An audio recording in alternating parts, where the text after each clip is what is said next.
দেশের বেসরকারি শিক্ষা ব্যবস্থায় বড় নিয়োগ হলেও আজও অনিশ্চয়তায় কারিগরি শিক্ষা প্রতিষ্ঠানের শত শত শিক্ষক সুপারিশ পেয়েছেন, ক্লাস নিচ্ছেন নিয়মিত, কিন্তু মাসের পর মাস বেতন নেই।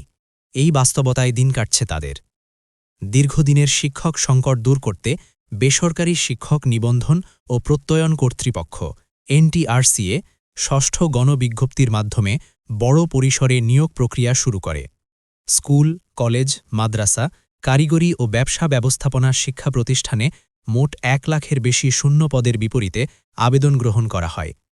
যোগ্য প্রার্থী বিবেচনায় প্রায় ৪১,৬৬২ জনকে নিয়োগের জন্য সুপারিশ করা হয়। সুপারিশপ্রাপ্তদের মধ্যে স্কুল, কলেজ ও মাদ্রাসার অধিকাংশ শিক্ষক ইতিমধ্যে এমপিওভুক্ত হলেও ব্যতিক্রম হয়ে দাঁড়িয়েছেন কারিগরি শিক্ষা প্রতিষ্ঠানের শিক্ষকরা। সুপারিশের দীর্ঘ সময় পার হলেও তারা এখনও এমপিওভুক্ত হতে পারেননি।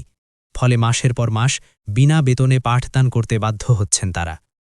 শিক্ষকদের অভিযোগ, এমপিওভুক্তির প্রক্রিয়ায় জটিলতা ও দীর্ঘসূত্রতার কারণে তারা চরম বৈষম্যের শিকার।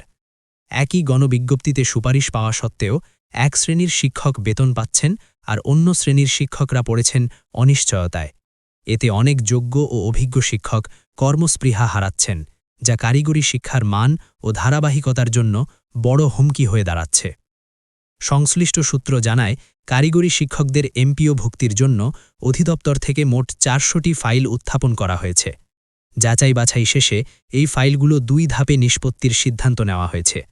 প্রথম ধাপে ২৮০টি ফাইল অন্তর্ভুক্ত করা হয়েছে, যার মাধ্যমে সংশ্লিষ্ট শিক্ষকদের এমপিওভুক্তি খুব শীঘ্রই সম্পন্ন হওয়ার কথা রয়েছে।